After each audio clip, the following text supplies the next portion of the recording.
nanti yang akan nampak di layar sahabat Merdeka semua di laman PMM Anda masing-masing itu nanti silakan klik di mahasiswa lalu turun ke bawah. Di sini ada laporan.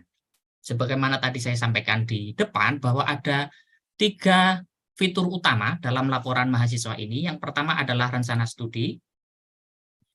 Ya, kita pelan-pelan saja. Kita mulai terlebih dahulu dari rencana studi.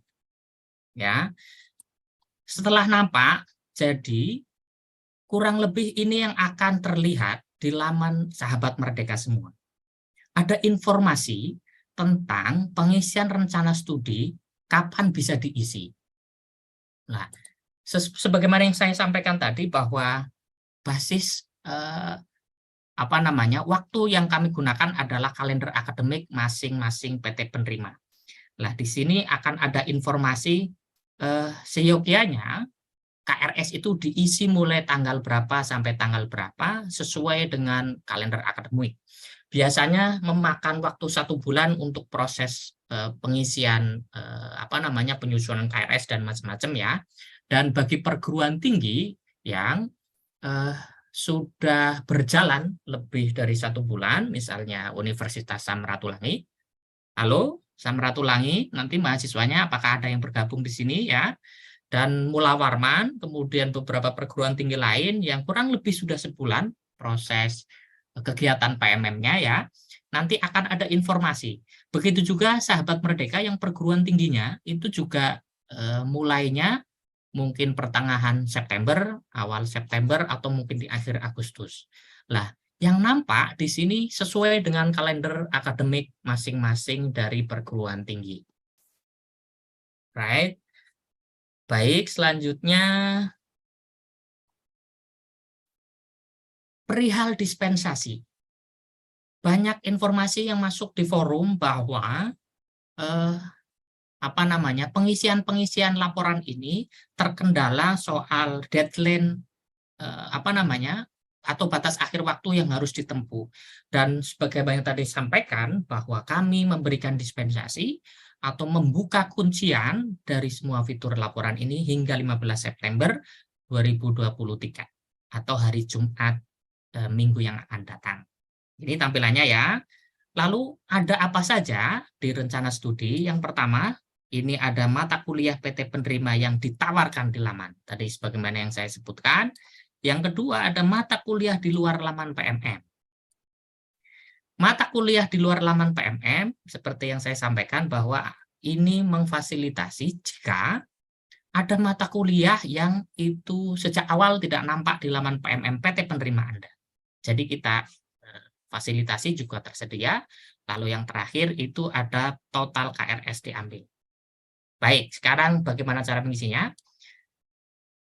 Pojok kanan atas yang tanda plus ini, yang hijau ini, kemudian sahabat Merdeka klik, lalu akan muncul nama mata kuliah dan besaran SKS yang waktu pendaftaran saat PMM itu ditawarkan di laman perguruan tinggi penerima. Jadi ini semuanya muncul ya, semuanya muncul nama mata kuliah yang ditawarkan, lalu isi sesuai dengan mata kuliah yang sahabat Merdeka tempuh di semester ini di PT penerima. Contoh, misalnya saya semester ini mengambil bisnis perjalanan wisata ya. Untuk prodinya mata kuliahnya itu Special Interest Ecotourism. Right, udah. Terus kemudian apa lagi ya? Atau saya salah mengisi mata kuliah misalnya, apakah ada fitur untuk menghapus? Ada. Hapus. Akan ada notifikasi seperti ini ya, yakin menghapus data yang sudah hapus tidak dapat dikembalikan ya. Lalu kemudian diperbaiki, oh saya ternyata mengambilnya bukan yang itu, saya salah klik, oke. Nah, mudah ya. Jadi ini sesuai dengan mata kuliah yang nampak di laman saat pendaftaran. Sesuaikan dengan nama mata kuliah, nama program studi, dan jumlah SKS atau besaran SKS yang sahabat Merdeka terima, atau yang sahabat Merdeka, mohon maaf, yang sahabat Merdeka ambil di semester ini di PT penerima. Jangan lupa cek kembali kesesuaian antara program studi, mata kuliah, dan SKS-nya. Baik, lanjut ya. Apa itu mata kuliah di luar laman PMM? Nah, ini yang menjadi informasi bahwa salah satu yang harus diisi adalah tentang modul Nusantara. Ya, yang di sini harus diisi adalah modul Nusantara karena itu tidak ada di laman PMM di PT penerima ya. Mata kuliah modul Nusantara wajib diisi di sini. Oke. Nah, untuk mata kuliah di luar laman, ini juga memfasilitasi jika ada sahabat Merdeka yang mengambil mata kuliah di PT penerima, mohon maaf, di PT asal atau PT pengirim, namun dilakukan secara pembelajaran jarak jauh. Misalnya seperti itu. Jadi kami tetap memfasilitasi jika sahabat Merdeka mengambil mata kuliah di PT pengirim, dan kebetulan untuk mata kuliahnya ini diambil apa namanya, saat PMM ini dilakukan secara luring, ya. Mohon maaf, dilakukan secara daring. Ini misalnya ya. Ini yang tadi di laman. Ini misalnya ambil secara luring misalnya ya. Ini tentu sesuai dengan kebutuhan masing-masing sahabat Merdeka. Misalnya manajemen. Oke, manajemen ini apa? Perbankan. Misalnya ya, SKS-nya 2. Lalu jika sudah ini, save. Cukup mudah kan? Jadi sekali lagi, mata kuliah di luar laman PMM ini untuk memfasilitasi 2 jenis mata kuliah. Ya, yang pertama, mata kuliah yang itu tidak tersedia di laman, 1, tentu modul Nusantara salah satunya. Yang kedua, mata kuliah dari PT pengirim yang diambil saat ini, tapi dengan sistem pendidikan jarak jauh.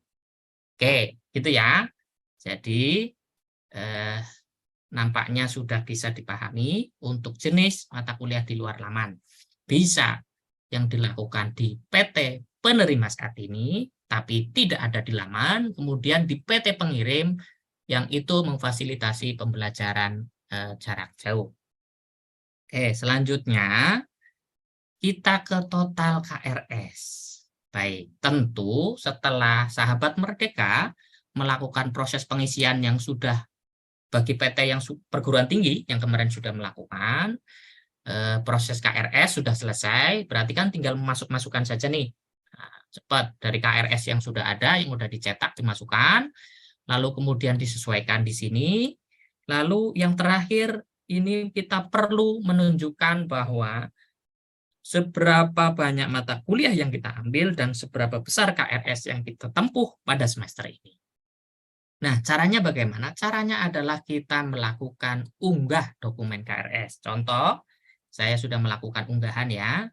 Jadi misalnya, ini akan nampak kartu rencana studi sahabat Merdeka di PT penerima ataupun PT pengirim. Jadi pastikan bahwa KRS yang diunggah adalah KRS sahabat Merdeka, jangan KRS temannya atau KRS dari apa namanya, punya orang lain. Pastikan KRS ini adalah KRS sahabat Merdeka di PT penerima terlebih dahulu ya.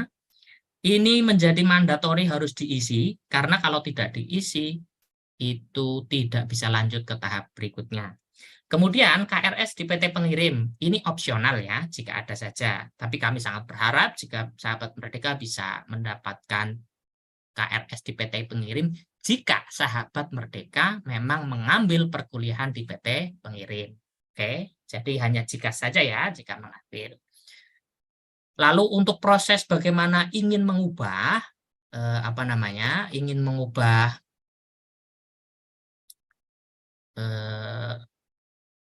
KRS yang sudah diunggah, ini bisa dihapus. Ya, ini bisa dihapus. Kemudian jika semua sudah diisi, langsung dikunci di sini ya. Melakukan kuncian. Yakin mengunci data? Oke. Baik, sekarang sudah selesai di rencana studi. Selanjutnya, cepat saja ya, karena ini mudah dan kita akan banyak diskusi nanti. Kita masuk ke logbook. Oke, yang pertama saya akan menjelaskan apa tampilan layar logbook ini. Sebagaimana yang nampak pada layar sahabat merdeka sekalian, bahwa nanti di sini akan ada informasi dari sahabat merdeka, peserta, PT pengirim, prodi, NIM-nya, kemudian semesternya, kaldiknya, awal kaldik, akhir kaldik, siapa dosen MN-nya, ini juga tersedia. Lalu jangan lupa bukan di pojok ya, di bawah ya, di layar sebelah kiri, tidak terlalu ke atas, ini ada legenda ya. Legenda ini itu menjelaskan tentang tahapan-tahapan yang belum dapat dilakukan, sudah selesai, proses, perlu perbaikan, dan sebagainya. Ini berdasarkan atas warna ya. Misalnya yang abu-abu adalah tahapan belum dapat dilakukan, artinya sahabat merdeka belum bisa mengisi tahapan tersebut karena belum waktunya. Kemudian yang kuning, tahapan belum selesai, contoh ini ya, ini belum selesai. Kemudian nanti ada tahapan biru, prosesnya setelah sahabat merdeka melakukan pengisian dan kemudian dalam proses persetujuan dosen MN, dan yang merah adalah perlu perbaikan, dan yang terakhir jika hijau sudah selesai. Ya, bisa dipahami ya. Jadi perhatikan legenda ini untuk mengontrol sampai sejauh mana isian logbook sahabat merdeka. Sekarang lanjut ke bagaimana cara kita mengisinya. Ini ada beberapa catatan yang wajib diketahui oleh mahasiswa, silakan nanti dibaca terlebih dahulu. Lalu selanjutnya, tadi disampaikan bahwa nanti ada informasi ini sama ya di awal nih, pengisiannya sampai kapan, ada dispannya sampai kapan. Kemudian yang merah ini, apa ini merah? Misalnya informasi merah ini adalah proses bahwa laporan yang saya tulis, laporan logbook yang sahabat merdeka tulis, itu mendapatkan review dari LO ataupun dari dosen modul Nusantara untuk kemudian diperbaiki terlebih dahulu. Nah, nanti catatannya ini beda-beda. Ya, satu. Kemudian, ini akan hilang jika sudah direvisi atau tidak ada revisi, ini akan hilang tersendiri. Jadi tidak ada informasi yang bertanda merah. Ini adalah notifikasi bahwa laporan sahabat merdeka sedang dikoreksi oleh LO atau dosen modul Nusantara. Kemudian di logbook ada apa saja? Yang pertama ada kegiatan modul Nusantara. Ya, klik aja di sini. Nah, nanti akan nampak di sini jenis kegiatannya apa saja yang muncul. Baik, catatan di sini adalah bagi sahabat merdeka yang pengisian logbook untuk kegiatan modul Nusantaranya belum nampak otomatis seperti ini, perlu di-reminder kembali kepada dosen MN-nya untuk mengisi kerangka kerja logis di laman PMN. Karena nanti masing-masing sahabat merdeka lamanya akan terkoneksi secara otomatis dengan dosen modul Nusantara masing-masing. Sehingga kegiatan-kegiatan modul Nusantara di sini otomatis akan muncul. Baik, langsung aja misalnya kegiatannya kapan akan dilakukan, misalnya pukul 9, lokasinya di mana, narasumbernya siapa, kemudian peserta laki-laki, teman sahabat merdeka itu laki-laki berapa, perempuan berapa, lalu tuliskan di sini metode yang dilakukan. Metode yang dilakukan dalam kegiatan ini adalah metode misalnya bermain peran, apa ya, role play ya, atau gamifikasi, apalagi ini contoh saja ya. Kemudian metode ceramah dan sebagainya. Jadi tulis kira-kira metode yang digunakan secara spesifik dan bisa dipahami. Selanjutnya, jelaskan deskripsi singkat. Karena tadi ke keraton, berarti saya melakukan kegiatan kebinekaan dengan mengunjungi. Nah, nanti dijelaskan. Prinsipnya adalah gambarkan secara singkat kegiatan tersebut dengan prinsip 5W1H. Jadi siapa yang terlibat, berapa banyak, apa yang dilakukan, siapa saja yang terlibat, kemudian kapan dilaksanakan, kemudian apa yang terakhir, siapa yang menjadi narasumber, siapa yang menjadi peserta.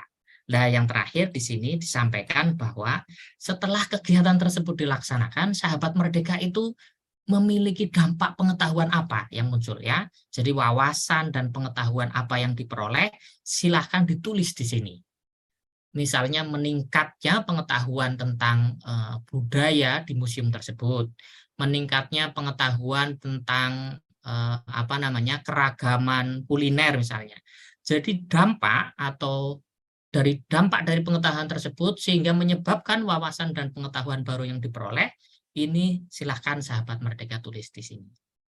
Nah, kemudian ini nanti kita juga memfasilitasi untuk status kegiatannya rencana atau terlaksana. Jadi misalnya karena ada kondisi tertentu menyebabkan tidak dilaksanakan, maka menjadi kegiatan yang direncanakan saja, atau kegiatan tersebut itu belum dilaksanakan, maka masuk kategori yang direncanakan misalnya. Nah, selanjutnya di sini ya, kita pilih foto kegiatannya. Oke, foto-fotonya dipilih, dan untuk foto itu wajib melampirkan 2 foto kegiatan yang berbeda. Oke ya, dilampirkan fotonya. Kemudian di sini misalnya sahabat merdeka kan ada aktivasi sosial media ya di grup MN masing-masing, itu bisa dimasukkan di sini, atau di akun Instagram sahabat merdeka masing-masing, atau di akun TikTok sahabat merdeka masing-masing, atau YouTube. Jadi linknya ditautkan dan pastikan bahwa akun sosial media sahabat merdeka itu adalah akun sosmed yang dibuka secara publik ya, bukan di private. Setelah itu diklik save atau dikunci, maka kira-kira tampilannya akan seperti ini ya. Jika semuanya sudah terisi, pastikan dari awal lagi dibaca kembali apakah deskripsi kegiatan, metode pembelajaran, wawasan yang bertambah, foto, lokasi, kemudian yang lain-lain itu sesuai. Lalu lanjut ke selanjutnya adalah kegiatan non-kampus. Ya, jadi yang C ini adalah kegiatan kampus, non-akademik, dan lain-lain. Apa saja? Ya. Oh, mohon maaf, saya terlewat. Saya kembali ke kegiatan akademik terlebih dahulu. Ya. Kegiatan akademik adalah kegiatan pembelajaran perkuliahan yang sahabat merdeka laksanakan di kampus. Tulis saja tanggalnya, itu bisa, jamnya misalnya jam 10, lokasinya misalnya di ruang kelas. Langsung save. Jadi nanti nampak untuk kegiatan perkuliahannya. Selanjutnya yang C adalah kegiatan kampus atau non-akademik. Ini ya, kegiatannya apa? Misalnya penyambutan mahasiswa inbound. Tanggalnya kapan dilakukan? Sekarang tanggal berapa? 6. Misalnya dilakukan tanggal 9. Atau sudah dilakukan berarti tanggal 5. Jamnya itu mulai jam 9, lokasinya itu di auditorium. Misalnya, jadi spesifik ya, misalnya di ruang kelas, di auditorium, atau di gelanggang, tempat olahraga ya, gelanggang olahraga, atau di tempat manapun, tuliskan secara spesifik, lalu gambarkan secara singkat ini juga dilaksanakan kapan, di mana, siapa yang terlibat. Ini deskripsikan menggunakan prinsip 5W1H ya, singkat tapi deskriptif, sehingga sahabat merdeka bisa menampilkan kegiatan yang dituliskan itu orang lain membaca itu kemudian paham. Apa kegiatan yang dilakukan, penyambutannya seperti apa, alur kegiatan penyambutan seperti apa, siapa yang sambutan, pesan-pesannya apa, kemudian apakah ada performa, tari, atau pertunjukan lain, itu juga disampaikan di kegiatan yang berkaitan dengan misalnya penyambutan mahasiswa. Selanjutnya, jangan lupa untuk fotonya juga dilampirkan. Jika semua sudah terisi, klik save. Ini yang terakhir ya. Ini adalah kritik dan saran. Langsung aja klik kritik saran. Nah, di sini akan terlihat Sahabat Merdeka akan memberikan kritik dan saran kepada siapa. Di sini ada koordinator PT, dosen, LO, dosen MK, tim PMM pusat, kami di sini. Kemudian ada Force Major dan Satgas PPKS, kemudian ada koordinator PT pengirim. Silahkan pilih saja, misalnya tim PMM pusat. Kritiknya adalah misalnya apa ya? Dana terlambat, misalnya.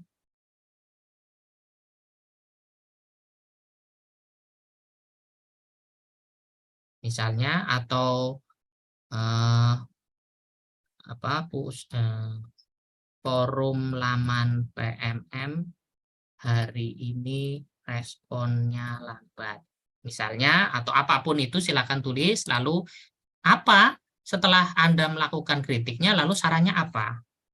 On admin untuk respon cepat, misalnya seperti itu.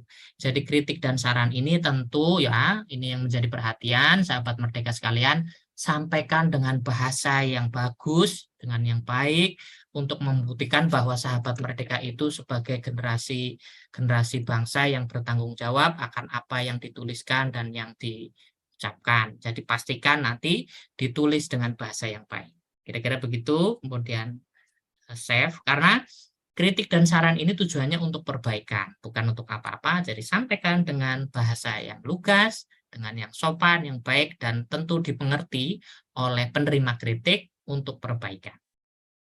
Jika sudah semuanya terisi, maka di sini akan ada kunci logbook ya. Minggu kedua silakan dikunci, yakin data, pastikan ya, sebelum dikunci pastikan semua isian mulai dari MN, mulai dari kegiatan perkuliahan, kegiatan kampus non-akademik, kemudian kritik dan saran sudah terisi. Jika sudah yakin, langsung kunci logbook.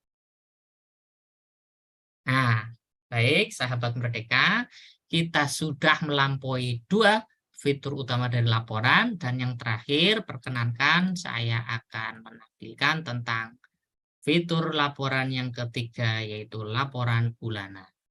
Jadi sebetulnya nampak seperti apa sih, gitu ya. Jadi laporan bulanan nanti juga mahasiswa yang bisa melakukan simulasi di laptop masing-masing akan terlihat seperti ini. Bagi yang pengisian logbooknya sudah sampai 4 minggu, maka otomatis akan terlihat di kanan atas, ini adalah bentuk PDF. Ini in case ya, syaratnya ini sudah di-approval oleh dosen MN, maka akan jadi seperti ini, bisa kita lihat.